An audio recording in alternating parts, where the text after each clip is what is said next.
Do I go forward or backwards? I'm gonna go backwards. I'm gonna jump to Adam, right? Okay. He saw Eve. This is bone in my bone, flesh in my flesh, right? Yep. Okay. We jump to Joseph. Was it Joseph? Joseph's bones carried out of Egypt. Mm-hmm.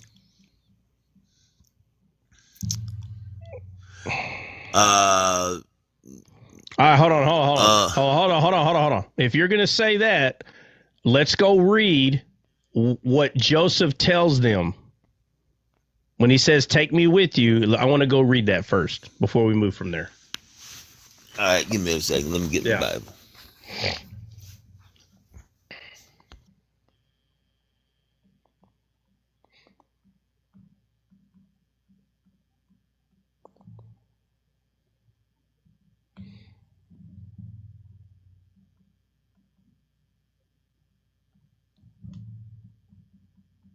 Somebody got their Bible handy? Let me grab mine. I do. Where are we going? We're Genesis chapter 50. Yeah, we're going to the story where Joseph is telling the people when he passes, like if they leave these lands, he wants to go with them, even though he's dead. So we want to go to that part of the conversation, what he's telling them, the directions that he's giving them. Go to Genesis chapter 50. Mm-hmm. Start around about the 23. 20. We're looking at the burial of Machpelah. Oh my God, we're looking at where Joseph is talking about what he wants them to do when he goes, if you leave these lands, he's basically saying, take me with you. And he gives very specific directions. Ooh, that would be around. Start around about verse 23. Yeah. Genesis 50, 23, somewhere in there. All right. And Joseph saw Ephraim's children of the third generation, the children also of Machir, the son of Manasseh, were brought up upon Joseph's knees. And Joseph said unto his brethren, I am alive, and God will surely visit you, and bring you out of his land unto the land which he sware to Abraham, to Isaac, and to Jacob. And Joseph took an oath to the children of Israel, saying, God will surely visit you, and ye will carry up my bones from hence. So Joseph unalived, being 110 years, and they embalmed him, and he was put in a coffin in Egypt. All right, so he said, carry my bones from hence, right? Mm-hmm. Yep. All right, okay, go ahead, Mason. All right, so you brought up Adam, you brought up Joseph. What else? Adam, Joseph. I don't think. Well, yeah. Whose bones was it?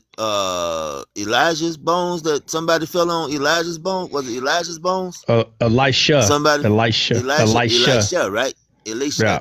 It was his bones. He was already buried, and they were putting a man down there with them, and when that person that was unalive touched the bones of Elisha, he resurrected. Okay, so that means something. Don't you think? That's gonna disagree. Huh? Oh no! No! Hold on! Whoa, time out. Nina, I'm gonna disagree with what? I'm kidding. He said, "Don't you think?" And I was like, no, it doesn't mean nothing. I'm being sarcastic. Okay. That's Second Kings, chapter 13. Okay, so Ezekiel 37, the valley of dry bones, very dry bones, or shall I say, everything you're bringing up, I there's a whole live over all this that we did, bro. Oh yeah. Yeah. I ain't seen it yet. Let me see. Does anybody remember? Hold on a second. Does anybody remember? Nobody remembers? It's been a little while. Sure don't.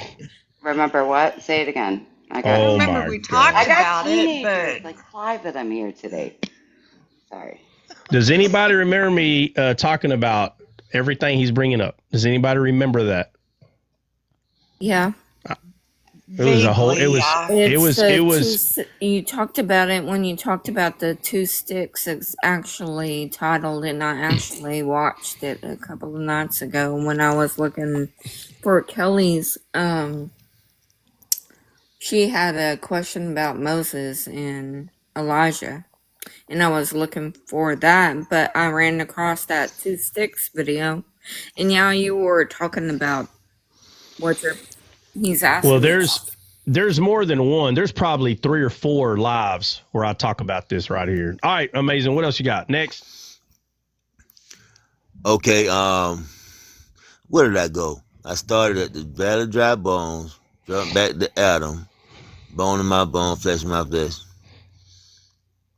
Now I'm looking at everything that's happening too. Well, man, it's a few. Anyway, where did we go? Joseph's bones, Elijah's bones. What else we got back there? I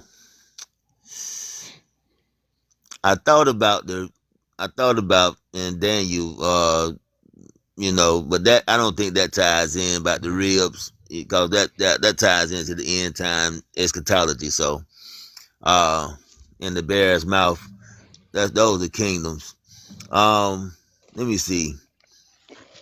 I'm trying to think of all the bone references in the Old Testament. What about well, I want to look at breathing too. So we see God breathing into the nostrils of Adam. We see we see Elijah breathing into the young boy at Zarephath. I don't think that that might tie in.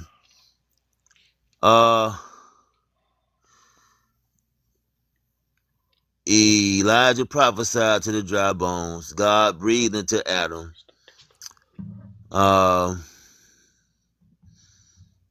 Let me see.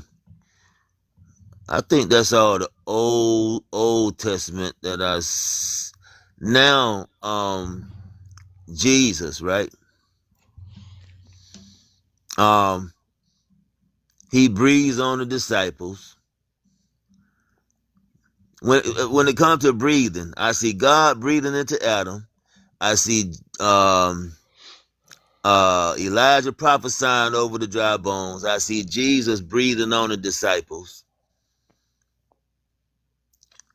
All of this, okay, Joseph's bones. All of this deals with resurrection and new life, right?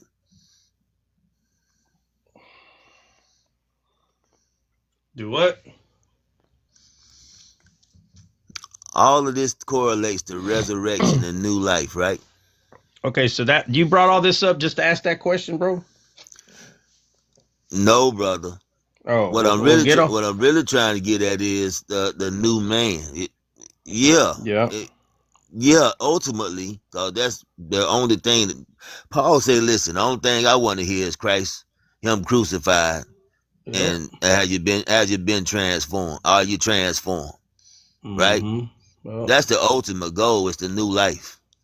Yep. So yeah, but I mean, you got to hermeneutically tie all this stuff together. So I'm looking at now, how do we correlate? Oh yeah, Jesus. Thomas, touch me. A ghost don't have flesh and bone. That one. Where's that at? Is that John chapter 20? Flesh and bone. Somebody help him out. So when he say, as he is, in 1 John 4:17, so are we in this life. So if Jesus said to him, he showed up to them in flesh and bone, not flesh and blood.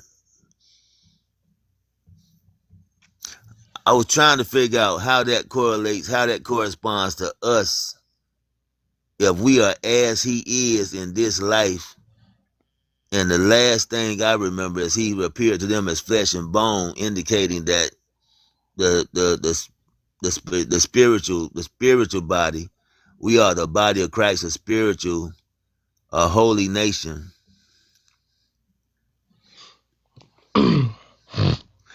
Is that just by way of the fact that how we are in this world but not of this world? We walk after the spirit, even though we are in this physical body. I'm trying to tie in a bone of my bone from Adam and Eve to Christ and us. Yeah. No, I'm listening to you.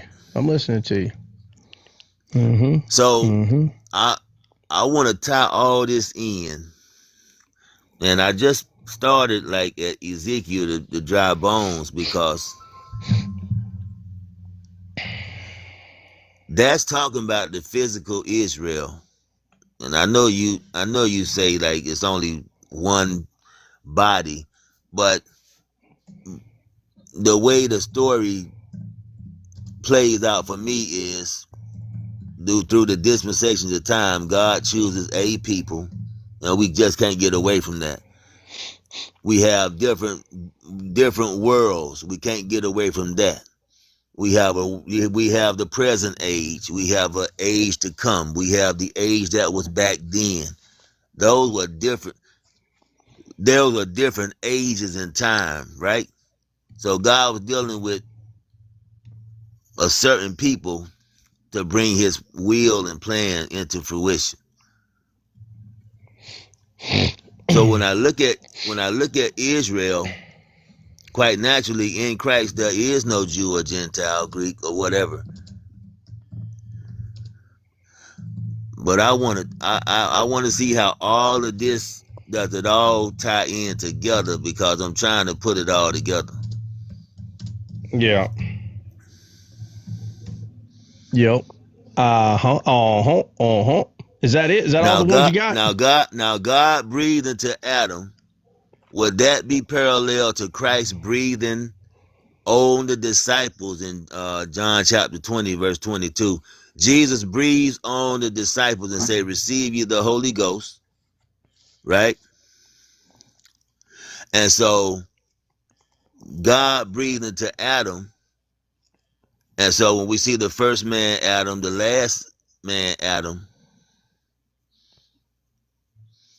would that be a sign of Jesus, and starting with the disciples building his church, which is the new man, the last Adam? You know what I'm saying? You see what I'm trying to say? No, yeah, no, I know what you're trying to say. I'm just listening now. I know exactly what it is you're trying to study, and I know. Yep. So I wanna systematically tie all this in. Yeah, so you can tie all of it in, but the truth that you're going to get out of it is not something you can just easily explain to someone and they're going to understand. That'd be like trying to tell somebody, like when Paul talks about Hagar and Sarah being the mountains of Mount Sinai and Zion. Now, that doesn't make any sense. In this world, that don't make no sense. How can two people be mountains? The mountains are over there and the people are over there, right? Yeah. So when a Christian reads this, they go, "Oh, well, we don't have to understand it because God told Paul." We don't have to understand it. We just know that Paul was told this is an allegorical thing. Oh, okay. Right. So there's no more allegories, just that one that Paul says. And then he says, "Know ye not that ye are the temple?" So that means the temple was an allegory, right? Yes. Okay. And he calls Jesus the last Adam. So the first Adam, even though he was real, it's an allegorical truth, right? Right.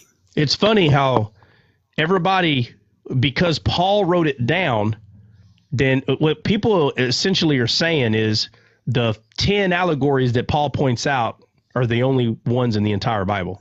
You think that's true? No. You know how we know it's not true? Because Paul said if anyone adds on the foundation that I laid. If anyone adds on it, that means it can be added on, bro. He said, "Be careful how you do it, though." It doesn't matter. It doesn't matter. He says, I got you. It's right. So he says, if anyone adds, meaning it can be added to, bro. Period. He said, but it'll be tried by fire, meaning if it's not of God, it ain't going to hold up. But if it is of God, it's going to hold up. So it's funny to me when people say, you're adding, bro. I don't understand this. He literally says, if anyone adds to it, it will be tried by fire. That's why That's right then, right, Trot? It ain't like you got to wait for it to be tried by fire. That's God actually burning it up right there, right? Yeah, but no, because if a person thinks it's true, it may take until that glorious day that they stand before the fire stand before the Father, where that fire it shows them, hey, all this right here is not true. It could take all the way till then, because someone can choose to believe a lie for a long time. God cannot make you not believe a lie, bro. So if the fire, which is the Spirit of God, is telling you, hey, that's not true, and you're like, yeah, it is. The fire, which is the Spirit, done told you it's not true, and you're like, no, I think it is. You're not going to hell because you don't understand this thing, whatever it is, properly. So it's not there and then. Let me tell you what the there and then is. It's the flesh. A lot of the times, that's the there and then, where they go, that don't feel right with my spirit. Bro. What'd you just say? Oh, no. Guys, we got to go. That don't feel right with my spirit. Bro, a lot of the times, 90% of the time, it's the person's flesh that don't like what you're saying. It's the flesh that don't like it. Because I can't tell you how many times someone has been like, oh, that don't sit right in my spirit. And within a year or two later, hey, yeah, that actually is true. Oh, well, hold on. Whoa. Because you said that didn't sit right with your spirit. So if that wasn't right with your spirit, how all of a sudden is that right? So that means that your spirit told you it wasn't right, and you allowed your flesh to convince you it was right. This is what causes confusion all the time. And because they think that they have a feeling, a lot of times it's people who are always in their feelings. Oh, that don't feel right. Oh, that don't feel right in my spirit. That's funny. So all of a sudden you felt the spirit bounce around inside of you. You don't feel it right now. Yeah. So meaning it's going to be tried by fire. That means that you are constantly going to be shown if that thing is true or not. You're constantly going to be shown. It's being tried. It's being burnt up. And if it stands the test over years, there's going to be a point where you're like, you know what? This is true. It's true. Okay, and that vein right there, not to digress, but this ain't to get on to once save, always save. I'm just saying to what you're saying.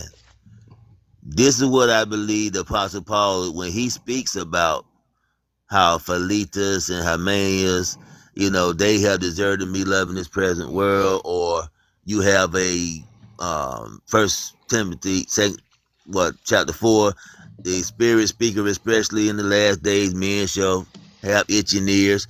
It's not saying that they have utterly deserted the faith, but it said that they went on to, like, let's just say hey, you know what? I think I should keep the law. And they kind of just veer off the narrow path by being deceived or whatever. Old foolish Galatians, who have bewitched you, right? That's not speaking to the fact that they have utterly deserted the faith. It's just that they decide, you know what? I'm going to add to, like what you're saying. This is what it's saying. But then they come to find out maybe 5 years later, 3 years later, who knows, that they were in error. Does that kind of comport with what you're saying? Well, you actually said a lot of things, bro. Just ask a question. Just get straight to the what's the question? What are you saying? I just asked it. Like I know, just but went you to a talked few about 10 scriptures. different things, and just use one thing, bro. Use one thing. That don't necessarily mean that someone has. Paul is saying, hey, they are out of the faith. They just all right. shipwrecked Let's their hold on. faith. Whoa, all right. Let's go to the verse that you're talking about. Let's go there. All right. Where are you talking about exactly?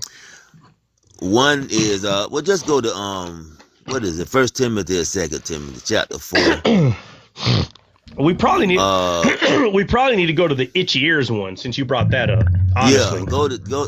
I think that's 2 Timothy chapter 4. Somebody verse help 1. us find it. Let's see. I think the itchy ears is Timothy though. Which one did you say it was? First or second?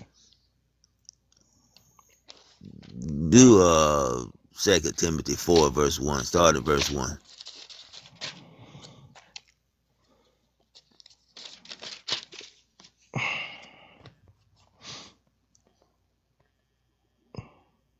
Yeah, but somebody confirm if that's the one that says itchy ears before I start reading it. What verse is itchy ears, guys? 2 Timothy 4:3. 4:3. Let's see. Mm-hmm. Yeah, itchy ears. All right. All right. So 4:1 it says, "I charge thee therefore before God, the Lord Jesus Christ, who shall judge the quick and the dead at his appearing in his kingdom. Preach the word, be instant in season, Is out that of 2 season." Timothy? Yeah, 2 Timothy 4:1. It says, "Reprove, rebuke, exhort with all long suffering and doctrine, for the time will come when they will not endure sound doctrine, but after their own lusts shall they heap to themselves teachers having itchy ears." Guys, if it says, "but after their own lust," is that the lust of the spirit? No.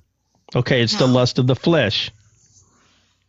And listen, in the Bible, what does the flesh, according to the Bible, what does the flesh do? According to the Bible. I'm not talking about sin. Steals the word. Steals the word. Fouls the air, steals the word. No. It's against the spirit. Okay, it lusts against the spirit. And when it lusts against the spirit, what is it doing? Opposing. It's trying to impose its own will over the spirit's will. Okay, so according to the Bible, and I'm not talking about sin, according to the Bible, what does the flesh try to do? What does it do? According to the Bible. I'm not talking about sin. Hold on a second. I'm not. It tries to reign. Listen. I'm not talking about sin. Mocking is sin. I'm not talking about sin. So get sin out of your head. I'm not talking. Don't even say anything that sounds like sin. Eric, to rule over the spirit, that's sinful. I'm not talking about sin directly. It tries to convince you of something. Yeah, it does. It tries to convince, but what does it try to convince you? Well, it is a lie, but what's the lie? It's the number one lie in the entire Bible. I just don't want to. There's no way to give a hint, but I have to say, convince you that God's not with you, that you're naked. That okay, well, that it's along those lines, but how does it do that? How does it do that? Accuse you. Try to take your authority. Well, yeah, okay. So how does it do that? By telling you that you're right. Okay, right about what? You're right about what? Yes, DJ, you can save yourself. That's it right there, what DJ said. That you can save yourself. And what does Satan use to tell you that you can save yourself? Lies. Yeah, I know, but what does Satan use to make you believe that you can save yourself. Oh, the law. Yes, works right there. Law. Pride. Pride is going to the law. Pride is works. So when Paul says, "Oh, foolish Galatians," what did they do? What was he They were saying no, that what was he rebuking them about? He was rebuking them because they did what? He said they started they in the returned to the spirit. law. That They returned Yeah. to performance. Yeah, they went back to performance. He called them foolish because they went back to performance. Guys, that is what people go back to when they have itchy ears, guys. It's crazy how people just, they say anything. Itchy ears is anything. No, it's not. No, it's not, bro. No, it is not. Right here. Let's see. Preach word instead. It says, okay, so this is 2 Timothy 4:3. For the time will come when they will not endure sound doctrine, but after their own lust.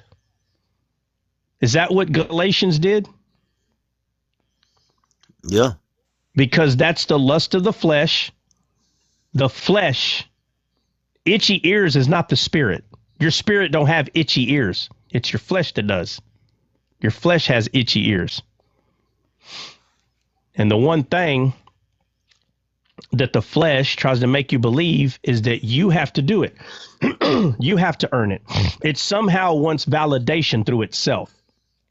So when you start telling people the law and you're like, you can do it. Your flesh can do it. That's the itchy ears, bro. That's it. That's what the church of Galatia was going back to. The Bible, it's crazy to me. I don't understand why people think Paul has to say in that sense, oh, foolish Galatians, why have you become ears of the itchiness? Like, I don't know how they want him to say it. You have fell to your itchy ears. I don't know why people think that it has to be worded that way. It's like, well, he didn't say there had itchy ears. Bro, it says it right here. It says it right here, man. But after their own lust shall they heap to themselves teachers having itchy ears. Their own lust. That's lust of the flesh. That's why it says their own lust, not the lust of the spirit, their own lust. When before the law was given, the people said, any law that God gives us, we can do. Is that not what they said? Before the law was given, wasn't that the lust of their flesh that acts that way? You know, today there are people that will read that and be like, wow, those are some honorable people. They told God, any law you give us, we can do it, Lord. And that's how they read the Bible, that they were being honorable. No, they were boasting in their flesh when they did that. Of course, they don't think that's what they're doing. You have to understand. That's not what they thought they were doing. In one. But the pride of life too was in that. Yeah, but what I'm saying is, I'm telling you, these people that said this, they did not know that was boastful behavior. They were trying to show God how much they love him. And it's not about that. You can't show God how much you love him. You can't. So when you fall to this itchy ears, it's because you're putting yourself back under the law, guys. That's what the itchy ears is. The lust of yourself that is somehow making you believe that you can earn God, that you can actually do something. When you hear these people talk about this, they're like, no, be you holy as God is holy. Be you holy as God is holy. You hear people constantly telling you these phrases right here when Jesus was talking to Jews, and you hear people take these words from Jesus and put it on you. They're trying to put the law on you, is what they're trying to do. Paul is not telling us to sin and do whatever you want, but Paul talks to Gentiles in a different manner than Jesus spoke to the Jews. And I don't understand how people ain't caught on to this yet. So they say, oh, well, then they're contradicting. No, it's not. No. Jesus had to speak this way. Hulk, mute your mic, bro. Jesus had to speak to the children of Israel this way because they were at the time under the law. He had to speak to them like this. Be ye holy. That's why Jesus said, what does he say about make sure that your holiness is more of that than the scribes and the Pharisees? Supersede that, yeah. Why? Why is he telling them that it needs to supersede? You know what people will say? It's like, oh, well, because they were fake. No, bros, because they were under the law, dum-dum. They were under the law. Period. That's the reason. Because they were under the law. And the law is not of faith. Is the law of faith or not? No. No. Absolutely so not. if the law is not of faith, that is why Jesus is saying, make sure that your righteousness overrides the scribes and the Pharisees. Why? Because your righteousness has to be by faith. It can't be through the law. Period. This is so simple. But people do it the other way. They flip it and they make itchy ears of you and tell you, see, the Bible says, be ye holy as God is holy. Yeah. Well, how do they do it? How are you? By faith. You have to be holy by faith. That's how you're holy. No, how do you supersede the righteousness of the Pharisees? How do you supersede the righteousness of the Pharisees? By faith. That's Jesus. how. Yeah. By faith. It's by faith. You're right. You're righteous because of faith, because your faith says you're righteous. That's why you're righteous.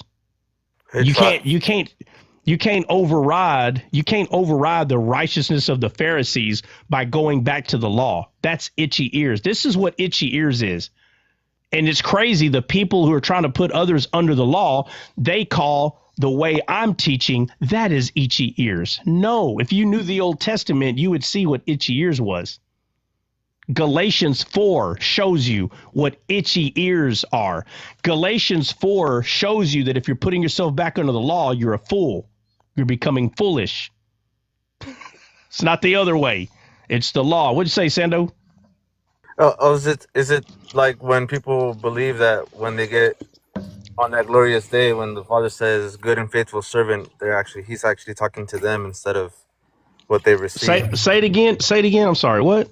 I said when we get to on that glorious day, when he says good and faithful servant, people think that they're going to be talking to them, that he's going to be talking to them specifically because of what they've done.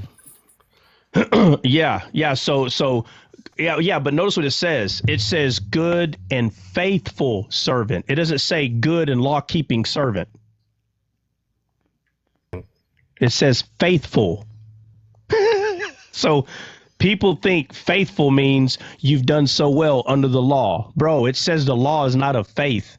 Why would God call someone who's not of faith faithful, bro? That didn't make any sense. It makes no sense. Somebody pull up the verse that says the law is not of faith.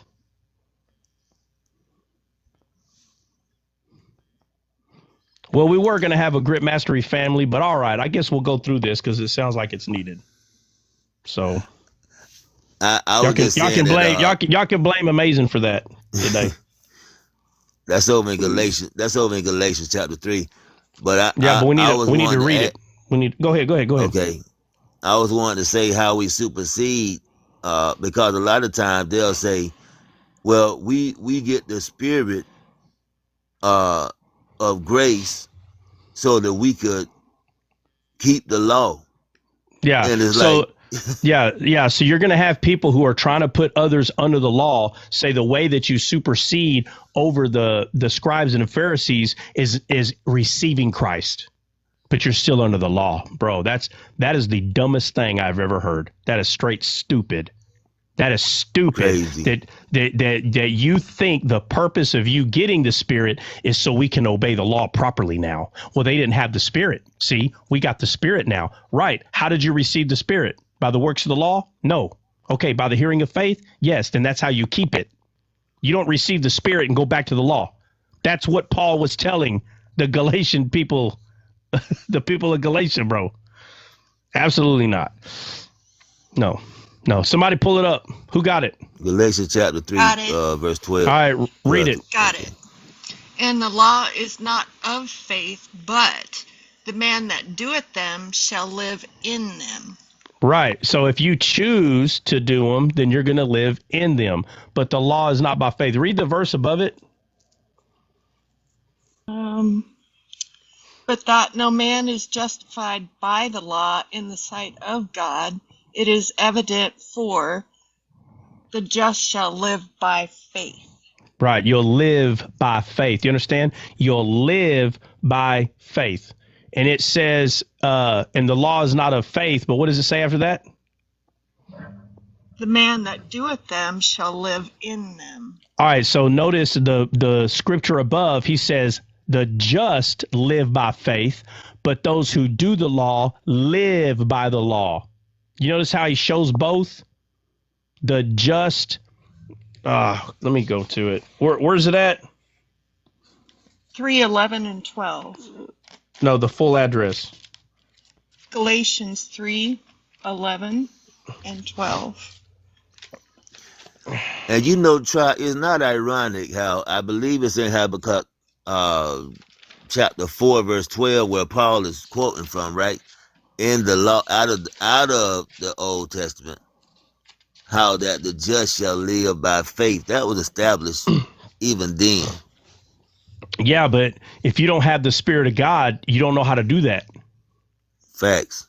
Right? So it's crazy that they're like, oh, guys, you got to understand. See, they couldn't do it because they didn't have the Spirit. But now we have the Spirit. We can do the law now. No, bro, listen, that's the itchy ears. That is the itchy ears, guys. He calls itchy ears lust of your flesh. Do you understand? That's not the lust of the Spirit. That's your flesh. And in the Bible in its entirety, regarding to God, your flesh always boasts. That's all it does. Any law you give us, we can do. That's what these people are saying. They're doing the same dumb thing, bro. And they think they figured it out. Oh, well, we have the Spirit. So if we have the Spirit, there's no more sin. We don't have to sin. There's no more Spirit. Listen, guys, your flesh is what says that sounds good, not your spirit. Your flesh does. It's the lust of your flesh. These people are in the lust of their flesh and don't even realize it. The Bible 100% shows that the boasting that you can do the law. And then what they do, though, they'll fool you and they go, no, I'm not boasting in myself. I'm boasting in the Lord, that because of the Spirit, I don't sin. No, my friend. No, absolutely not. Your flesh is the part of you that's is telling you that this sounds good. It's your flesh that is telling you this, just like the people in the olden days that said any law that God gives us, we can do. But these people are saying, but they couldn't because they didn't have the Spirit. Now, who can argue that? Nobody can argue against that. That's why it sounds good. That's why it sounds good, bro. But what's going to end up happening is it ain't going to take long. You're literally trusting your flesh that it's going to be good. Your flesh is going to be good. That is foolish. Your flesh is not going to be good because you're starting to believe that it can, but you're making it sound like, oh, no, but I can because of the Spirit. See, because of the Spirit. Bro, they don't hold hands. Your flesh and your spirit are not friends. What are you talking about? That's the dumbest thing, bro. Your flesh, these people are trying to make their flesh and spirit friends. Yes, they are. The Bible says that the carnal mind is enmity to the Spirit. It's enmity. So it's always in contrary to God. Always, which means it's always sinning. Anytime it hears something and it questions it even a little bit, you sinned. Your flesh, it's not about these people's problem is they're all about talking about the big sins, right? When they talk about sin, this is how foolish they are. They're talking about the 10 Commandments, don't unalive, don't kill. They're talking about those kind of things.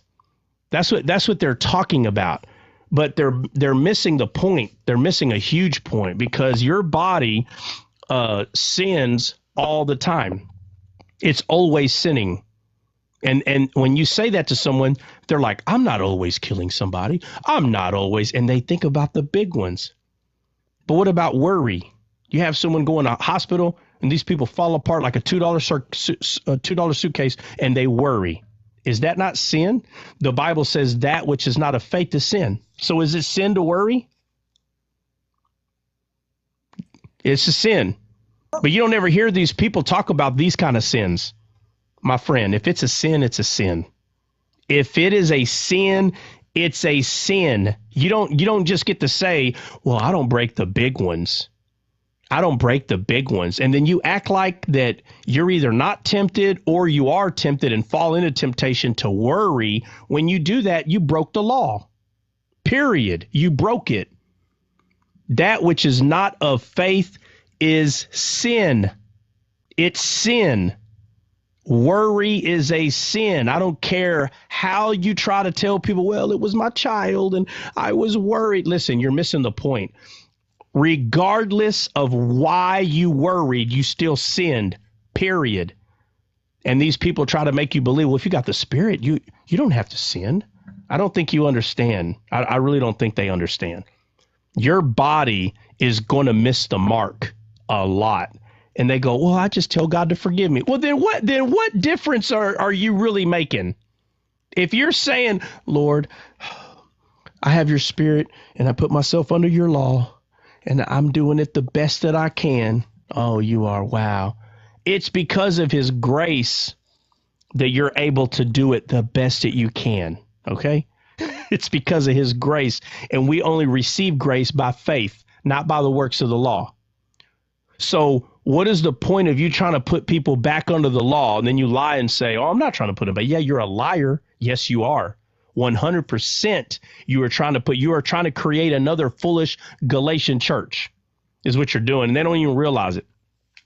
But all right, Kelly, what were you reading? Galatians what? 3 or 3, 11, and 12. All right, 3, 11, and 12. I'll probably start at 10.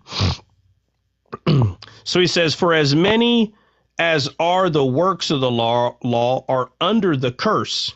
It's funny. These people tell you about the law. Be ye holy as God is holy. And they're using the law, guys. That's what they're using. They're trying to put you back under the law.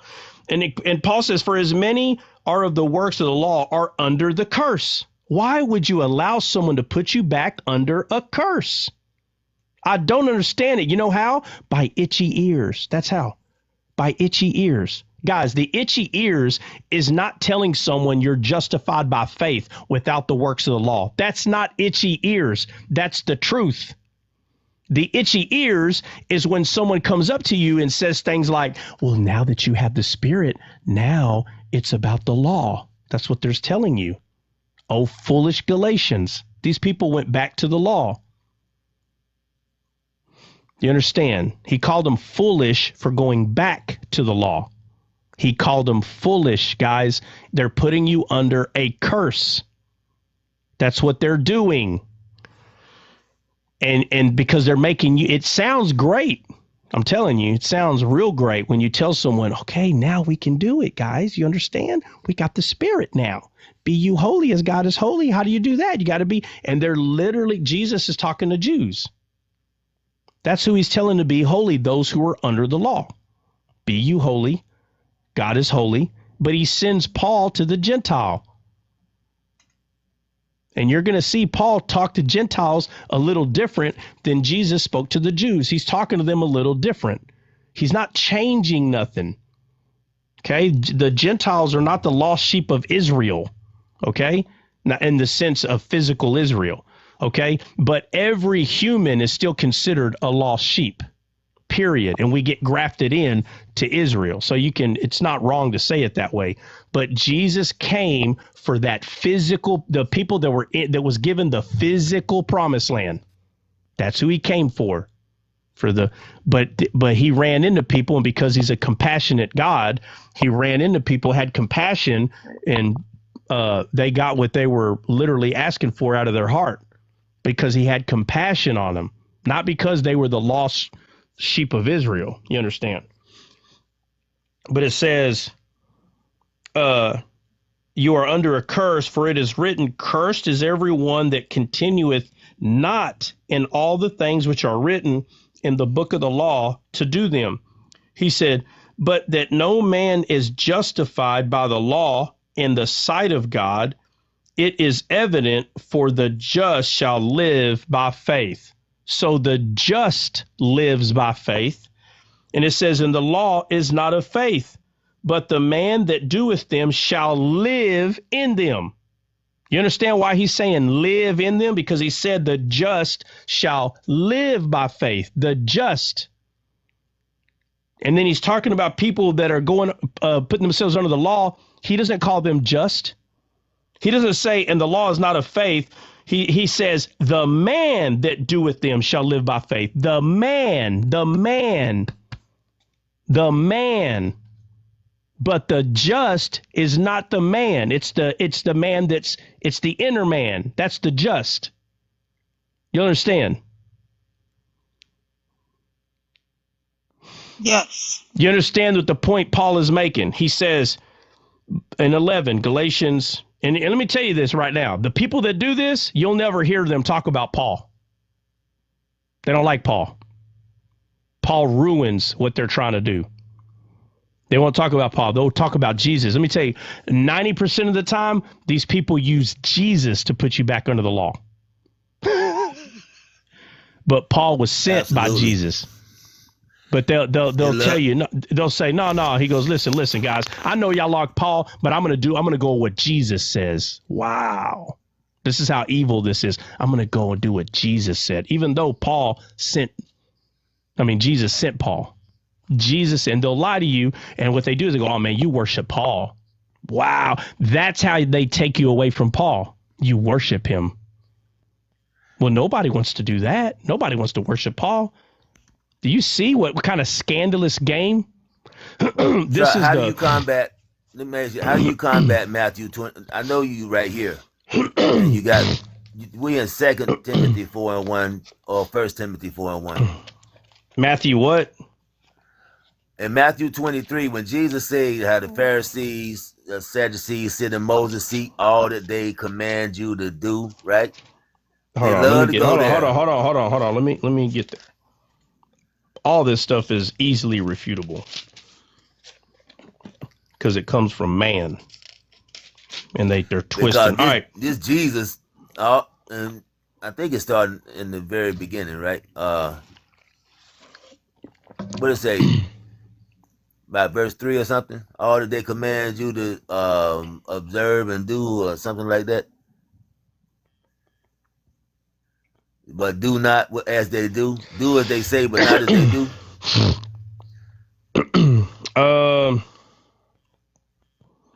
Okay, you're in Matthew 23. Yeah. So you want to read the whole thing, or what? Where exactly going? No, just 1 through at the beginning 4 or something. Yeah. All right. So it says, then spake Jesus to the multitude and to his disciples, saying, he says, the scribes and the Pharisees sit in Moses' seat. Okay, guys, what is Moses' seat?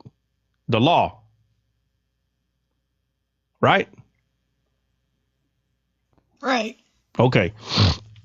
He says, all therefore whatsoever they bid you observe, that observe and do.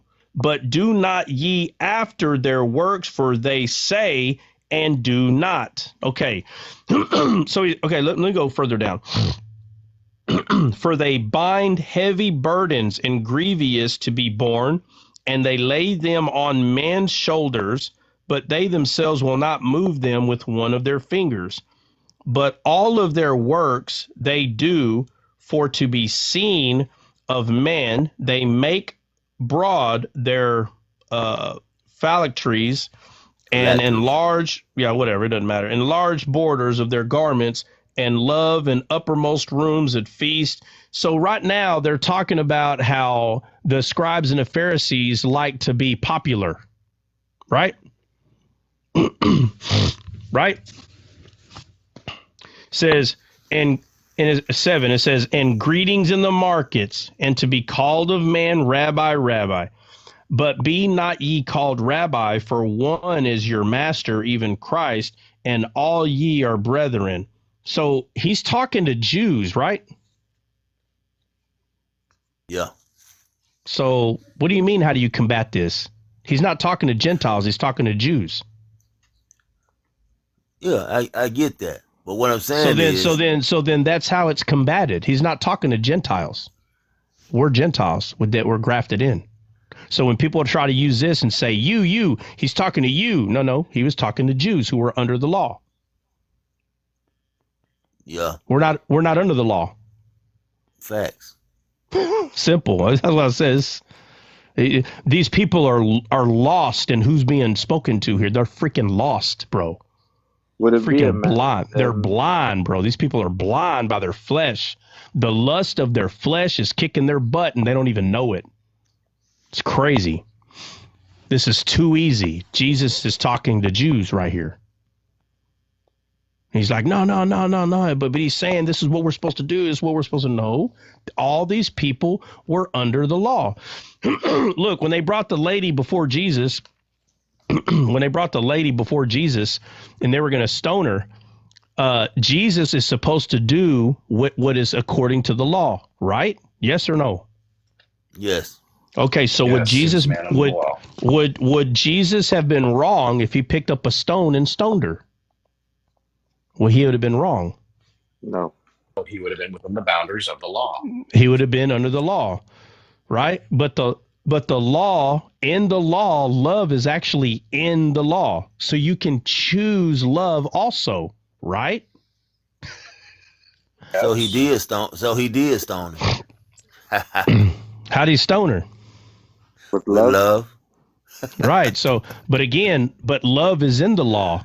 So the thing is, if love is in the law, how come man don't know how to choose it? Because you have a dead spirit. No, but again, the answer is because God is love. Because God is love. And if you don't have God living on the inside of you, you're going to choose the stone law every time. It's easier because you can see the results, right? Break the law, stone. There. All right, next. But to choose faith, your flesh will always question, did something happen? I don't feel like anything. I don't see. Your flesh is constantly questioning faith over and over. And love is a faithful thing. It's faith. Love is not something that you can really see. And we use the words belief because we know belief is not. This is a book. I can't call this belief. Belief is in the air. Like I can't see it. Faith is in the air. Spirit in the air. Like I can't see these physics. My five senses of my body cannot comprehend the word love. Can't comprehend it. So people try to, and they go, well, when you're in love with your, spouse and you can feel her yeah, bro. No. But love itself, you can't comprehend. Talking about the body. Your body cannot comprehend it. If everybody can comprehend love, that means everybody can comprehend God. There would be no atheists in this world, even though I don't believe in atheists. But I'm saying there wouldn't even be people, that word would have never even came up. But you can't comprehend love. That's why Paul said you can't comprehend the breadth, the width, the height, the depth, Can't. Behold, what manner of love. You don't even know what manner. You can't even describe it.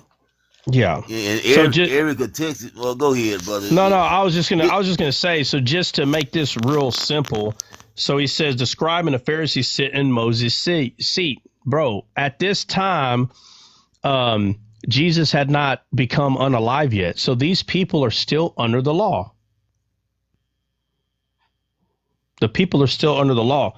So Jesus is telling them right.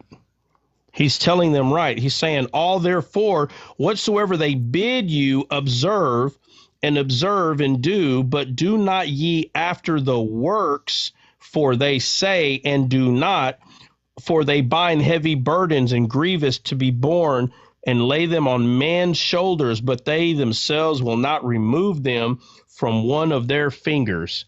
They're just talking about they constantly put the burden of the law on you.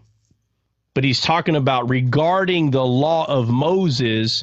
If they tell you to do something regarding the law, you need to do it. But don't be like them that all they're trying to do is be popular. Don't be like them.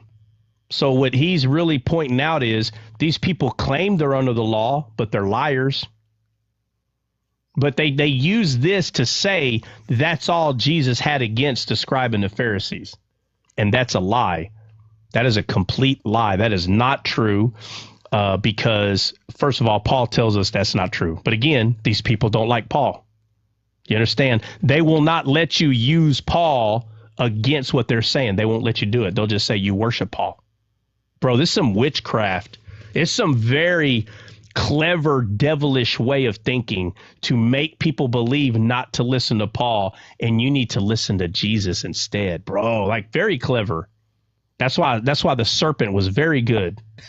The serpent is real good at what it does. It tries to lead you away to the furthering of what Jesus was trying to do. Listen, Jesus already died and resurrected, and he said to the Gentile, he's going to send Paul. Jesus did not send himself. How come Jesus didn't send himself? Huh? Guys, anybody know? Why didn't Jesus send himself to the Gentile? Anybody? Why did he send himself to the Gentiles? Yeah, why didn't he see him? Why didn't he go himself? Why did he send himself? Yeah, you got to ask these people these questions, right? These people that are trying to be slick and find verses that can fight against Paul. Like, no. I'm telling you, if someone is telling you things like, oh, y'all worship Paul, I'm going to listen to Jesus over Paul. If you hear somebody say stuff like that, you need to run for your life. Run, because you are becoming the Galatian church. He essentially did send No, he himself, didn't, bro. No, he didn't. Jesus himself was here with the disciples, bro. He sent Paul as a light unto the No, Gentiles. the question is, why didn't Jesus go himself to the Gentiles? Oh, you mean while he himself Yes. traveled? Oh. Yes. Well, it was a prophecy that he would make a light unto the Gentiles in Isaiah. I know, but the question is, why didn't he go himself? He was sent to the Jews. He discipled the disciples, and the disciples were sent to the Gentiles. Okay, but why didn't he go?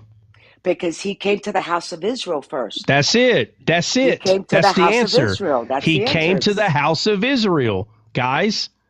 So when you let someone talk to you about the Jesus that was sent to the house of Israel, bro, wow. We got some messed up. So something is very messed up somewhere, whether with the person listening to these knuckleheads or these knuckleheads, it's twisted. He came to the house of Israel, bro. And we're talking about the first physical promised land. Jesus was physically here, man. He was physically here, and he came to the house of Israel, physically here. And now that his spirit went inside of Paul the apostle, now God is in the temple of men, and that is how the gospel is to be preached all over the world. They want you to listen to Jesus, bro. Are you not seeing how twisted this is? It literally goes against biblical prophecy, bro. When you say it like that, that's so funny. That's so funny, man. It throws out discipleship right out the door. There's no discipleship. Now there's no discipleship. None Jesus, whatsoever. you have to do what Jesus said. What, bro? What are you talking about? But again, the way that they're framing this is that I'm going to listen to Jesus. Bro, you are out of order, sir. You are out of order. What do you mean? You're not the house of Israel. What are you talking about? You are so, bro, this is antichrist behavior, bro. Negates everything Christ was teaching or what he established. Everything. It's twisting everything that he said he was going to do in this world. It is antichrist to say, well, I don't listen to Paul, I listen to Jesus. Brother, you were not here, or sister, whoever is doing this, you were not here walking around with the disciples. You were not the house of Israel. You were not the lost sheep that Jesus came to physically. He was here physically, period. He was here physically, and he was talking to people who were under the law. That's who he's talking to. And then he sent Paul to the Gentiles. Now you do what Paul tells you to do. The story. So, let me ask you this. So, with that being said, because we know we don't even have to go to Paul, we can stay with Jesus in this matter in Matthew 23. He goes right on about 7 or 8 more times and then call them hypocrites, right? Hypocrites, hypocrites. Whoa, whoa, whoa. So, anybody that want to put themselves in, let's just say Matthew 23, then everything Jesus said applies to them. You're a hypocrite. Yeah. Right. So basically, if you're trying to put people under the law, then you are a scribe and a heresy. I mean, a scribe and a Pharisee sitting in Moses' seat. Because Jesus didn't say yeah, what he said is his word. That's true. That ain't nothing wrong with that. But the thing is, the rest of the story is you're a hypocrite. They're hypocrites because he says that they give you the law, but yet them themselves break it. Facts. It's not, bro. This is not hard. It's so easy. So easy when people try to do this. So easy, man. The easiest one is he came to the lost sheep of Israel. He came to, bro, he physically came. He physically came to Israel. So if you were not alive when Jesus was walking around, my friend, he's not talking to you directly regarding the law, man. What's amazing is that if you do follow his guidance, what Jesus was teaching, when Paul starts to teach us and disciple the different churches and the letters, you could see where he's explaining to them that you're not going to break the law. The law, there's no way you can break it because now it's going to be fulfilled through the Spirit. So they're actually negating what the Spirit actually did. They're not allowing the Spirit to fulfill what needs to be fulfilled in their lives through, keeping Christ and following what Paul said. But, it is what it is. Yeah. But the focus is not right now. The focus is not about whether someone is actually breaking the law. That's not the focus. The focus is these people who have been bewitched. Literally, they have been lied to that they need to go teach people to be under the law based on what Christ said. That's a lie. It's not true. They need to be making disciples based on Jesus saying, go and make disciples. If you want to follow something that Jesus said, go make disciples. And then we go see what the disciples did. Peter himself was sent to Gentiles. He was sent to these Gentiles and they received the Spirit, right? Yeah. Told them I didn't come to baptize. So did he tell Peter, go tell them that they sit in the seat of Moses? No. How come he didn't tell Peter to continue that to those Gentiles? How come he didn't tell those Gentiles to do any of that? How come? Well, again, it's a rhetorical question, but the point is, when it comes to Paul, he was sent by Jesus. And if you were not there walking around while Jesus walked around, I can understand if Jesus was still alive and these people were like, hey, I heard Jesus, and this is what they heard Jesus say. The scribe and the Pharisee sit in the seat of Moses. All therefore whatsoever they bid you, observe and do, but do not ye after their works, for they say and do not. So if you were alive, right, let's say if these people that are today saying, don't listen to Paul, listen to Jesus, listen, if that person today who is trying to teach you, you need to be under the law, and it's all about the law and the law of this, and stop sinning and stop, bro. Listen, if they were alive and they heard Jesus say this, which is written in Matthew 23, 1 and 2, and they went into their house, would they be okay to say that, to repeat that to somebody? Yeah. Yeah, because they're under the law. But no, I'm so glad you Jesus said was still but here. today, hold on a second. But today, the person that is saying this, were they there? Where No. Jesus was? No, they weren't there. So if they weren't there, then what the heck are they talking about, bro? Because Paul was sent to us. We're supposed to be doing what Paul is telling us to do, bro. But again, they think they're cute and clever because they say, oh, well, you worship Paul. Wow, bro. I'm telling you, it's very antichrist behavior when someone tells you you worship Paul over Jesus. Bro, Jesus was not talking to us directly regarding the law, bro. Absolutely not.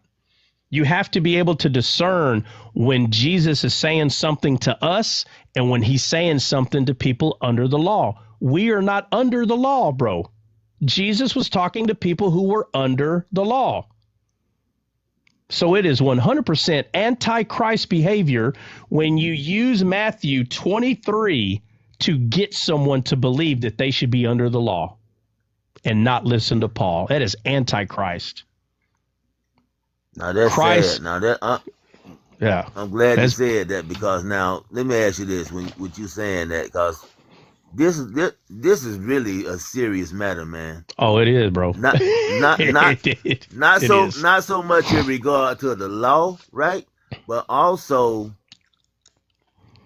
back to the garden, that people would believe that, hey, I have to perform to get God to be closer to God. I have to do something for God to love me more. This is serious. It would deplete the Christian. So this may sound crazy, but like, okay, you just said this, it's the spirit of Antichrist. It is. In what I asked you initially is like, when a person is, you just called him the Antichrist, man. What? You just said it's the okay. Let me ask you this: if it's the listen, spirit of listen. Let me Antichrist, say it. Listen, it's an antichrist behavior, bro. Yes, that's what I'm saying. So what? Okay, man. Because it's against Christ. Christ sent Paul to us, and you go, ha ha! I don't listen to Paul. I listen to Jesus. It sounds good what they're saying, but it's antichrist. Period. It's antichrist, bro. How can a person say? Let me put this. No, I'm sorry, brother. How can a person say they have the spirit of Christ that's leading and guiding them into all truth, just like you just said? How in the world did the Holy Spirit tell Peter to do this, but then tell them to say, "Hey, continue on in that"? Who am I to say they got the spirit? I'll tell. Well, first of all, I'll tell you what they do have. They have the law. That's what they have, and the law is not of faith. That's why Paul in Hebrews chapter 5, he starts this discussion with them about how they used to live, right, in the law of Moses. And then in Hebrews chapter 6, he makes it very clear. Therefore, leaving the discussions of the elementary principles of Christ, let us go on to perfection, not laying again the foundation of repentance from dead works and of faith towards God. And then he keeps going. But I think that people just get stuck in the Gospels and they don't understand the transition that's taking place from the physical to the spiritual. Yeah, well, whatever the issue is, honestly, it's irrelevant, because we can say their issue could be they don't understand the other writings of the other people. That could be one. The other thing could be they're literally understand exactly what they're doing, and they're just trying to put people back under the law. That could be the other one. We could sit here all day and speculate what the issue is, but the issue is they're liars. That's the issue. They are lying. They are telling you that if you listen to Paul over Jesus, something's wrong with that. You must be worshiping Paul. No, the problem is what they are doing is they are falsely believing that they are still alive right now. They are alive and Jesus is still alive, walking the entire world. And they make it seem like they're quoting Jesus and he's still physically here and he hasn't resurrected yet. That's how they're talking to people. See, in that sense, they would be right. Do you understand what I'm saying? He would still be here. Okay, but the reason I keep repeating this is because I want to make sure that everyone is understanding that they think that they're right. And they would be if Jesus was still walking around on earth, bro. They would be right. So what they're saying is correct if it was 2,000 years ago. And I don't care whether they understand that or not. I am saying that in their mind, their itchy ears, okay, is hearing that Jesus said, hey, guys, don't be like the scribes and the Pharisees, but though they sit in Moses' seat, do what they tell you to do, but don't be like them. He's not talking to Gentiles, bro. He's talking to Jews who were under the law. And anyone that is claiming they have good reading comprehension, they should be able to comprehend this. So again, if you bring this up to them, the only thing they're really going to throw at you is you worship Paul. That's all they're going to say. And they're going to try to put a guilt trip on you for listening to the Spirit of God who resided in Paul. So, Brother Trot, when you say, like you said in the times past, okay, how we'll never hear you say, we shouldn't do it ourselves, call the brother heretic, or, you go and send them to hell, X, Y, and Z. But how can they say that they have how can they say they got the Spirit of Christ? Okay, all right, okay, so again, that's because salvation's not hard, bro. Salvation is easy. So let's say these knuckleheads have given themselves to God and they're saved. And as they're saved, they allowed some fool to speak in their lives. Do you understand? Listen, they allowed a fool to bewitch them. Wasn't the Galatian church saved? Yeah. They're saved, but yet they were putting themselves back under the law, right? So how could they have the Spirit of God if they were easily going back under the law? No, salvation is easy. It's by faith that we're saved. That's why Paul said, any foundation that I lay, if anyone lays anything on this foundation, it will be tried by fire. And he says, and the one that taught it and the one that received it, they're saved. But the lie is going to be tried by fire. Hold on. Let me finish what I'm saying. So the lie is going to be tried by fire. The lie is they're not going to hell because someone lied to them and messed up what they were thinking. They're not going to hell. They're still saved. So let's say there's a person that is teaching this and they're telling you, hey guys, listen, be ye holy as God is holy.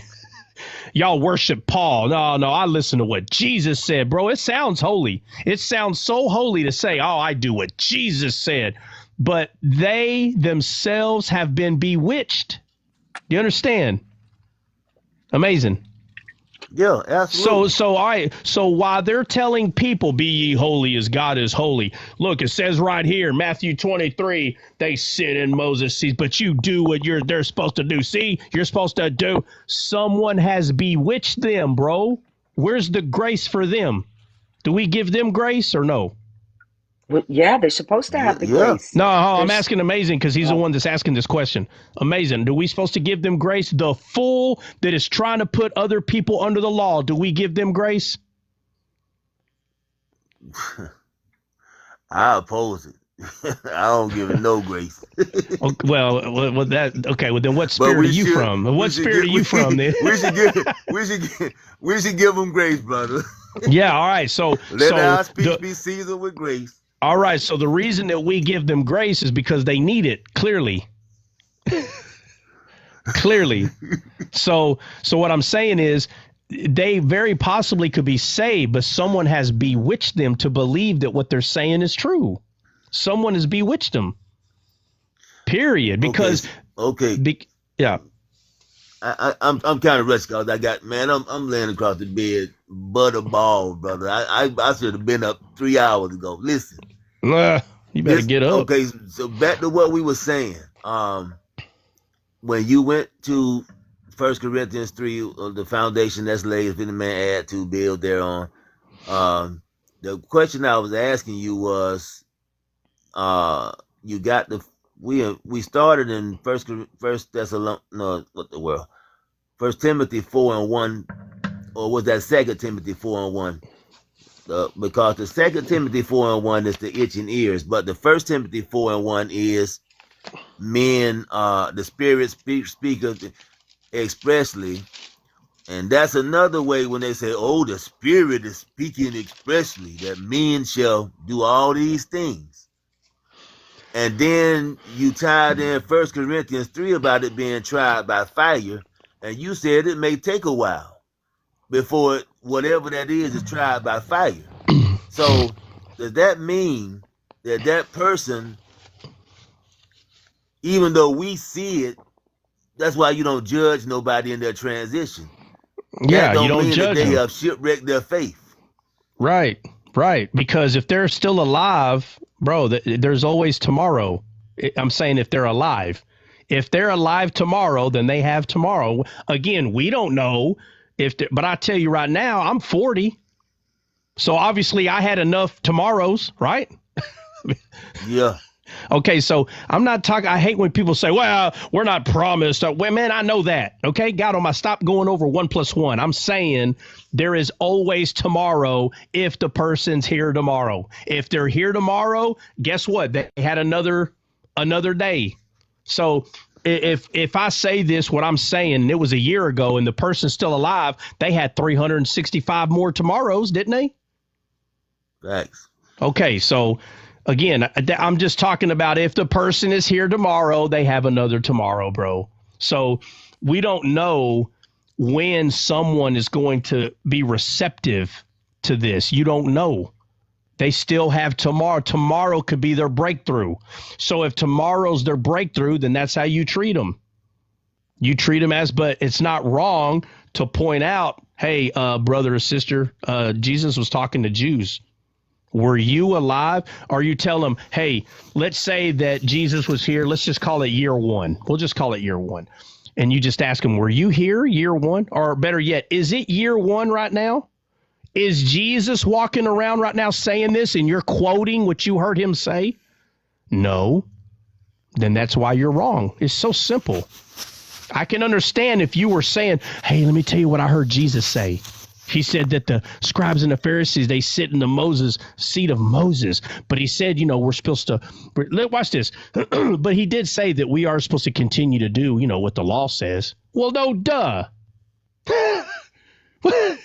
If Christ hadn't died yet, bro, and y'all are still under the law, no, duh, you're supposed to still be doing what the law. Why would Jesus come against the law at that time at all? Why would he come against it in any shape or form? It was still relevant. The covenant was still relevant, bro. But that's why Jesus told the lady at the well, there does come a time, what does he say? Where you will not be doing what? Worshiping God in this mountain. Yeah, but how does he say it? How does he say it?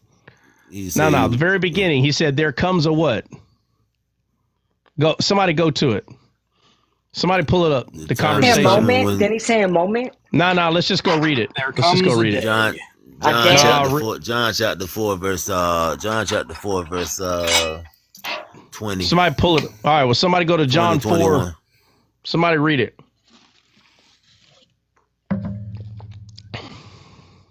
Okay, so John 4:21. Jesus saith unto her, Woman, believe me, the hour cometh when ye shall neither in this mountain nor yet at Jerusalem worship the Father. Okay, an hour cometh. So an hour cometh that you will no longer do it the old way, is what Jesus is saying, right? Facts. Okay, so how do we do it now? Is it In through the spirit and law? truth. So we don't do it by the law anymore? Absolutely not. That's what he just said. She's talking about according to the law, because they physically went to the temple. They physically did these things. All the law is a physical thing, bro. The law is physical. But now we are the temple. If we are the temple, how is the physical law? How are we bound to the physical law when now the law is spiritual and it's already written in our hearts? It's not the same thing. It's not even close. And it's like, I think also, and you've taught a lot on this. It's like he gives us a measure of faith, right? And it's No, not like the measure, not a measure. the measure of faith. It matters. It It does matters. matter. So he gives us the measure of faith, and then Paul, he starts to elaborate on what is that measure of faith and how it's going to grow. And people think your faith is going to physically grow, not understanding that the renewing of your mind is what brings you to the growth and the understanding, because it's your knowledge that you start to, it's an understanding of who Christ is. And when he made that statement right there that she just read, that's extremely powerful. If you can understand what Paul then elaborates later on. What statement? What statement are you talking about that she read? What she just read when she told, because look, you got to look at it. It says, but the hour is coming, and now is when the true worshipers will worship the Father. No, wait, but she started in 21. Woman, believe me, the hour is coming when you will neither on this mountain nor in Jerusalem worship the Father. Right. That's powerful, because right. She's like, wait a minute. What are you saying? What are you saying? We're not going to worship Yahweh anymore. Are you crazy? And then he goes on to explain. But if you don't allow that renewing of the mind to take place through the Spirit, you'll never get it. You just won't get it. You'll just stay stuck in the law. Yeah, well, there's a lot of things they're not getting. Number one, Jesus is talking to people who are under the law. That's who he's talking to, and he's telling them, bro, it's so crazy. You know, they act like Jesus is telling us right now, stay doing what the law bids you to do. Bro, what are you talking about? It was 2,000 years ago. Mm-hmm. Because they don't read that second part where it says, but the hour is coming, and now is when the true worshipers will worship the Father, but he said, in spirit. But the point is, what he's saying is the hour is coming Exactly. It's not there yet. It's when at my death, burial, and resurrection, that's the moment the hour came.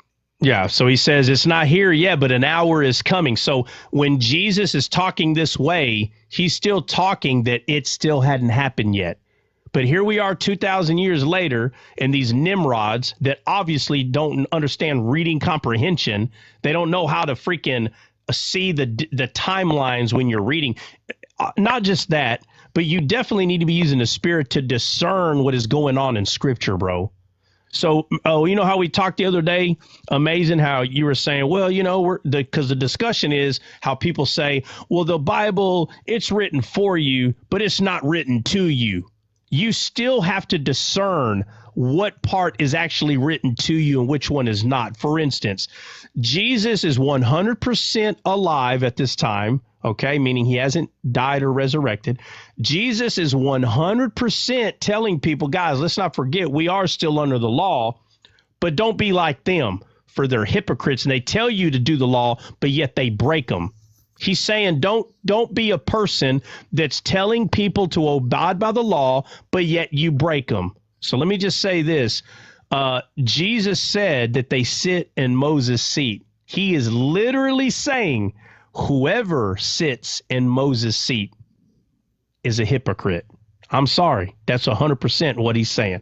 So anyone that takes the law of Moses and is trying to put you under it. I don't care how they do it. I don't care how clever they do it. Oh, well, no, first you have to receive Christ and do all these things, but they're still trying to put you under the law. That means they are sitting in Moses' seat, and they're a hypocrite because they tell you not to break the law, but yet they break them themselves. That's a bad place to find yourself. Very bad. It's a horrible place. Facts. Question. With What? the woman at the well, she was a Samaritan, so why was she speaking about the law anyways? Because the law was given to Okay, well, let's. Okay, so how far would you say the little town was away from Israel? But wasn't she also she was a Samaritan, but wasn't she part of the She was she was still still Israel. under the Hold on, tribe of whoa, Israel? hold on. Let's not muddy the waters. All right, how far away was this little town that she was at? How far away was it from Israel? I imagine not very far. How far would y'all say? Just how far? Probably about a mile. Let's say 5. Let's say 5 miles. Yeah. Is that far? No. No. Don't you think they understand what people do in Israel? Yeah, they do. I don't. Then what's the issue? I don't understand the issue. My point was going to be, well, the law was given to the Jewish people. It was never made for the Gentiles. And isn't It's okay. All right. So I Samaritans- literally just answered your question. And do you not understand what I'm saying? No, I don't.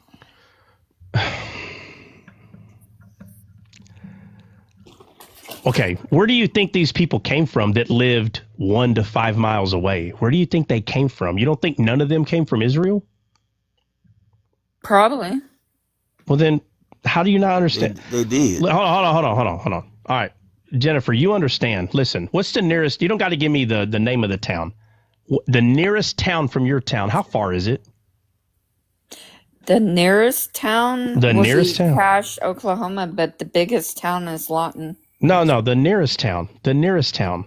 Cache, Oklahoma. No, I said you don't have to give me the name of it. How many people do you think live there and how far is it? Okay, so probably I would assume maybe 5,000. Okay, and how far is it? How far is it from you? About 8 miles. 8 miles. I just want to know the population in the area you live. What's the population in your town? About. Sorry, I got a phone call, but my population is probably at the best, if lucky, 1,000. 1,000. Okay. I'm just curious. Is there anybody from your town that's from there that had a kid with someone not far from you? Yeah. So you're saying that that's possible today, but that's not possible in the days of Israel? They didn't have kids. Like there's not Jewish blood flowing in other people's bodies that are not from Israel? More than likely, probably they were. Okay, mixed. all right. So then the father of those kids probably taught them of God, right? Okay, so yes. Well, we So- had Naomi, Ruth as an example. They Hold on, moved out of town. whoa. Let's not muddy the waters. We're just talking about this lady at the well right now. Okay, so is it possible that this lady was taught by her dad? Let's just say her dad was a Jew and her mom was an Egyptian whore. I don't give a crap what happened, but she was taught by her father, Jacob and Jacob's well, right? Yeah. All right, so okay. hold on. So now she's in her mind, she's what her dad is. Now the Jews may not accept her because she's a bastard, but in her head, her she's going to trust her dad, what her dad taught her, right? Yeah, it just dawned on me how ridiculous my question is because she. Well, I literally mean, says it's not ridiculous at first. It just becomes ridiculous when you have the epiphany of, oh, well, yeah, okay, I Yes. get it. So yes, so the law was given to the Jews, but if the scenario that I'm explaining, why would she not try to uphold the law in some way if she was taught that from her dad?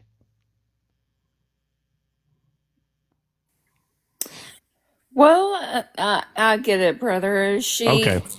Yes, I get Okay. it. All right. So, you know, her Egyptian mother, again, I'm just throwing this stuff out there. Her Egyptian mother could have laughed and said, "Oh, God, yeah, we hear about that God.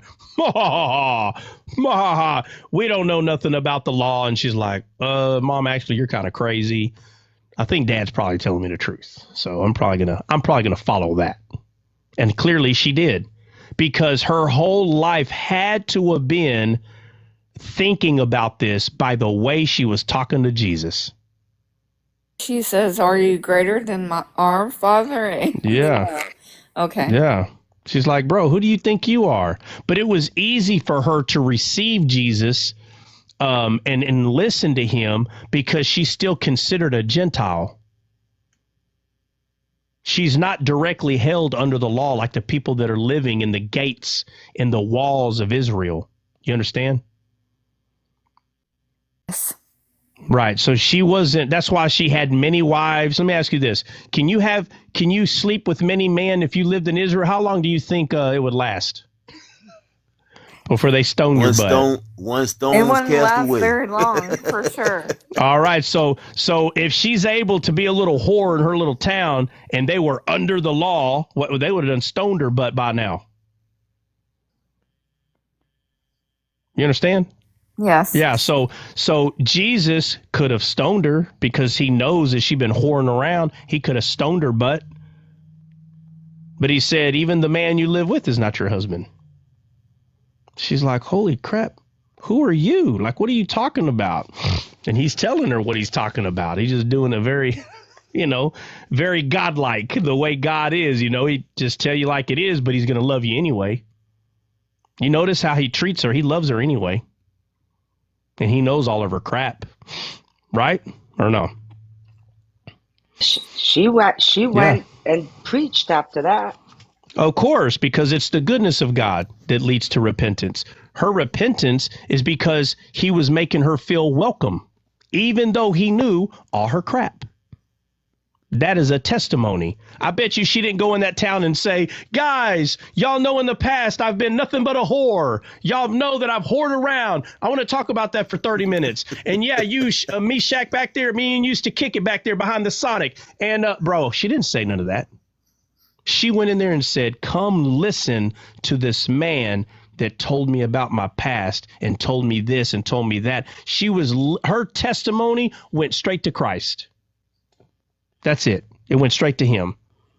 It was no, bro, she didn't do none of that, bro. She went in there and just started talking about Christ. That's it. That's a testimony. That's what a testimony is. Right? So you go tell all these people who want to cry about their past, hey, Bubba, you glorifying the flesh. I want to hear about Christ. Well, I'm getting there. Man, get there. You boring the heck out of me. I done heard sad stories my whole life. Where's the good news at? Apparently, there ain't none yet. Well, I'll tell you what. Whenever some good news happens in your life, I need you to come talk to me about the good news, because I hear none but bad news come out of your mouth. If I want to hear a horror story, I'll go watch Freddy Krueger chopping people up with his stupid knives on his finger. Okay? There's enough of that going around in the world. Halloween is supposed to be one day a year, but Christians turn it every Sunday. Every Sunday, freaking Halloween. It's the dumbest tradition that's ever existed regarding Christianity. Okay? Your testimony needs to be of Christ. Talk about Christ for God's sakes. They can't. It's just ridiculous. They can't talk about Jesus. Oh, but they can talk about everything that happened in my past. Where's Jesus at? Well, hold on. First all this happened, and then he came along. Well, he must not have come along right. Something happened. Something happened. Who told you he came along? Well, the man said I was saved. Bro, listen, when you have come to a point that you realize what just happened, that you became saved, you start making disciples. And the testimony of Christ starts living its life right there inside of you, right there. Right there. That's the testimony from the day you got saved and forward. Not, well, he pulled me out of Egypt. Everybody's got the story, bro. We all came out of Egypt, for God's sakes. I want to see, when did you make disciples? Well, I haven't done that yet. Well, okay, well, you said you'll know them by their fruit. I need to see the fruit. Where's the disciples at? Where's the fruit? Don't you understand? That's the seed of his kind. Seed of his kind. Where is the seeds that are growing up in this world and being watered by the word and them making disciples? Where are the fruit? It says the tree of life in the book of Revelation bear 12 manner of fruit. Does anybody know what that is? Huh? Nobody knows. 12 manner of fruit. Yeah, what's the 12 manner of fruit? The disciples? The disciples, Jesus, the tree of life. Jesus is the tree of life. 12 manner of fruit. Disciples, 12 disciples, guys. You will know them by their fruit. That's not talking about if they act bad, you'll know that they're sinners. Well, you act bad all the time. Bible says you'll know them by their fruit. No, you'll know them by their fruit, bro. The fruit is a spiritual fruit. You either make disciples or you don't. So the sad truth is, when Jesus first showed up and picked Peter, James, and John, and they asked him, how you living, so to speak, Jesus said, come and see, right? Yeah. Now, this is the sad truth. A lot of people cannot say, or we've not yet arrived to that place where we can say, come and see, right? Because a lot of times we don't have the testimony of the overcoming part because we've not overcome. Even though Christ has given us the victory, but that's why the many are called, but the few are chosen, because Jesus could easily say, come and see. And when people say, well, what happened the 18 years where he was, it don't record. Well, he was doing the same thing he was doing. Well, what we read about, he never changed. He was God. He was holy. He was pure. He was right. And you have people come to your place, right? We come to your place. I ain't been there yet, unfortunately. But you can open up your home, right? Dre has testified to the fact that, hey, he don't change. I mean, it is what it is. So I think that is the sad part about what's going on in the body of Christ. It's a lot of hypocrites, man. And So Brett, the word became flesh, says, wait, how do you overcome? So there's two overcomings, guys. Brett, listen up. There's two. You have the overcoming of you being born again, okay? Which at that point, because you receive the glorious truth by Jesus, you overcame the world, right? Because now we're no longer of the world. You understand? Overcoming the world is we're no longer of this world. We're in it, but we're not of this world. So we overcame that through Christ's resurrection.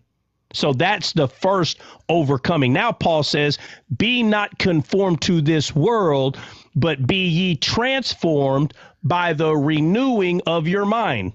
Paul is not saying you're not saved. He's saying there's another step that you need to do now. Facts. And that is renewing your mind. Right. So that is discipleship. That is allowing someone to pour themselves into so you can change the way you think, how the world operates, and start changing the way you think by God's world, right? Which when Jesus said, my kingdom is not of this world. Now we need to start changing the way we think towards that. So that's another overcoming who you were in the spirit, dead in the spirit, resurrected by the spirit of life, which is Christ. We've already overcome that. But now we have to overcome the way we think. That's why Paul says casting down imaginations, right? Or thoughts that come against the what? Does anybody know? The Spirit of God. Every high thing that exalts itself against the knowledge of Christ. Right, against the knowledge of Christ. Now, and again, that's questioning things that the Bible does say, right? That's good for us. And you're like, well, I don't know if I should do that. Or people that are in fear of moving forward in certain things in their life. I'm not talking about a job or any of that. I'm saying whether you're even going to start ministering to people again, you need to start immediately. Don't let that fire burn out. First of all, the Spirit of God that's in you can't burn out, okay? But it can burn out of your mind, right? This world can easily start taking effect again, and then before you know it, you're not doing nothing in God's name. So we are overcomers. It's two parts. Us making the choice to allow Christ to reside in us. Now we've overcome the world, because Jesus overcame the world. Now we are overcomers in a sense that we have been taken from the sea, right? We've been taken from Babylon. We've been taken from the world, and now we're no longer of this world, but we're in it. The next part is start to get that word in our head. That's the next part. So you can make disciples, but a person cannot make a disciple unless they've been discipled. You can be a convert, which is 90% of the Catholics. 90% of the Catholics are converts. It's kind of like Islam. 90% of Islam is converts, and you have 10% of them that are like really the crazy ones. And then in the Catholic denomination, 10% of them are actually people who make disciples.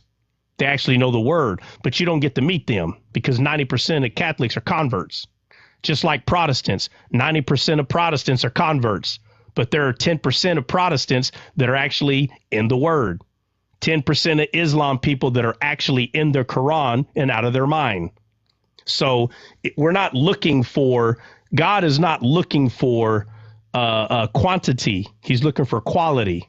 That means someone that actually has the Spirit in them. When you have the Spirit of God in you, right? So that change has occurred. When that change has occurred, now be not conformed to this world, be ye transformed by the renewing of your mind. Once the renewing of your mind sets in, you can make disciples, not before. So when you have someone that's trying to teach the law and someone that's trying to teach that you need to listen to Jesus. You know what? I don't listen to Paul. Y'all listen to Paul. Y'all worship Paul. They only say that so they don't have to talk about Paul. What a clever way not to talk about Paul. So, well, I like talking about Paul, but I'm just trying to make sure you guys don't worship him. They're trying to keep Paul away from you. They'll never ever bring up Paul, and if they do, it's only to make you think that they don't want you to believe that they dislike Paul. So they'll talk about one or two little things that Paul says, but you will not hear them really go through there regarding Paul. They'll say that you worship Paul. That's how they keep you away from Paul, by fooling you. It's foolery. It's witchcraft. What time is it, guys? It's already 11 o'clock. But amazing. Hold up before you change to what you just said, right? Mm-hmm. So when God says in the Old Testament, where he say, unless they should hear with their ears, right? And see with their eyes, and then I will save them. So when you look at the plan of salvation that God had predetermined from the end to the beginning, knowing that he would do it as we see the storyline, he would come, they would reject him, he would come in the person of Jesus Christ, then Jesus would choose Paul, right? So the narrative does not break. So if they're gonna be saved, they're gonna have to hear this gospel that starts from the garden all the way through all the prophets, right? And through all the apostles, through Paul's gospel. You got to come through that. You got to come through that narrative in order to receive God's true salvation, right? What? You got to go through what narrative to get his true salvation? You know what I'm saying, you got to go through that. That's that method. that system of that God has set in place through what God has revealed through the Apostle Paul. Well, through the Apostle Paul, salvation is easy. Just believe. That's Yeah, it. it's So always been that.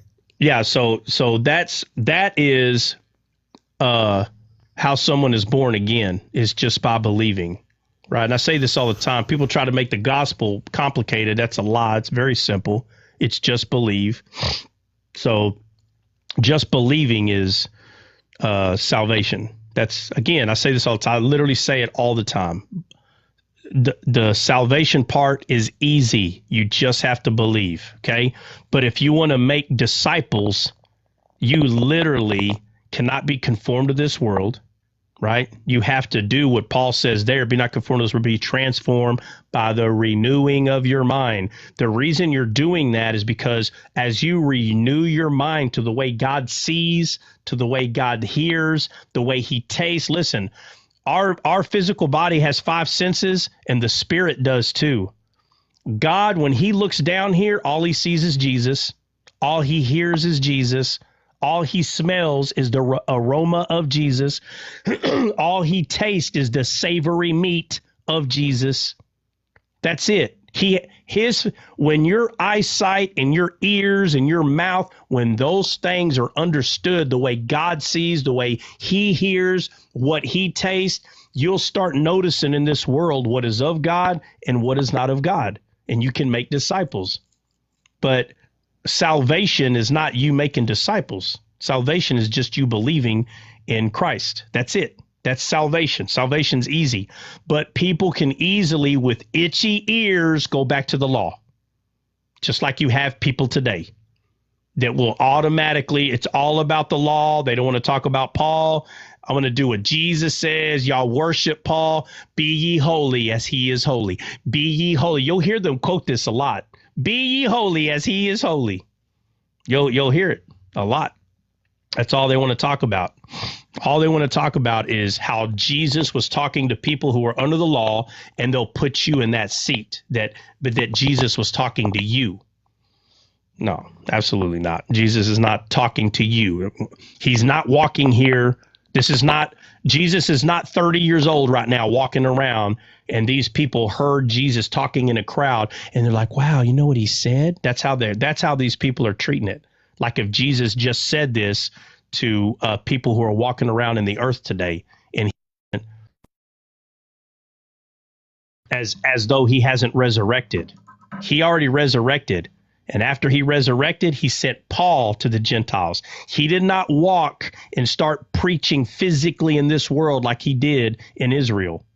He didn't go to Galatia. He didn't go to Philippi. He didn't go over there, bro. He sent a man. You know why? Because now he can dwell in man. That was the plan. The whole plan is for us to be the tabernacle. The temple. And now he walks in the temple, and now the temple is not in one place. Now, God is able to be omnipresent now. Even though God's always been omnipresent, I'm saying in the sense of the temple. In the sense of the temple was not omnipresent, bro. Every nation didn't have a temple of God. It was only one, and it was in Israel. But now, Jesus said, it's better that I go so I can send the Comforter. Why is that better? Because now the Spirit can dwell in all men. Now, God being omnipresent in the sense of a temple, now God is everywhere.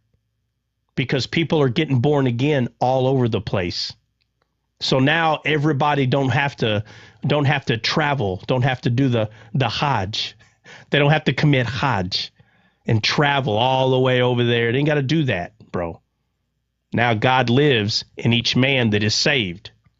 So now that God lives in each man that is saved, what Jesus was telling the Jews was based on the one temple. And it's crazy. These people, I understand, okay, because they don't understand the Bible. All they have is a bunch of stuff memorized. They have stuff memorized, but they don't know who, what, when, where. They don't. They truly don't understand. Because if they did, they wouldn't be saying half the stuff they're saying about don't listen to Paul. Y'all worship Paul. be ye holy as ye is holy. They sit in Moses' seat. Bro, they would not quote any of that if they understood what any of it meant. They wouldn't. They sound dumb quoting it the way that they're quoting it. So anyway, all right, that's it. I got to go. Anybody got any last things? Because we got to go. We got to go. What we got? Well, doggone it. I guess I better get up and wrap myself in a blanket. You know, Why I is had that? me paralyzed here. I got so much to do in a short time to do it, my Well, brother. then get up and do it. Get up and What's do up, it. Jeff? Oh my goodness. Hey, what's the This is what's the date today? 16th all day. 16th. 16th, 1/6. 1/6, bro, all day long. Yep. It is August the 16th, the year of the Lord 2025.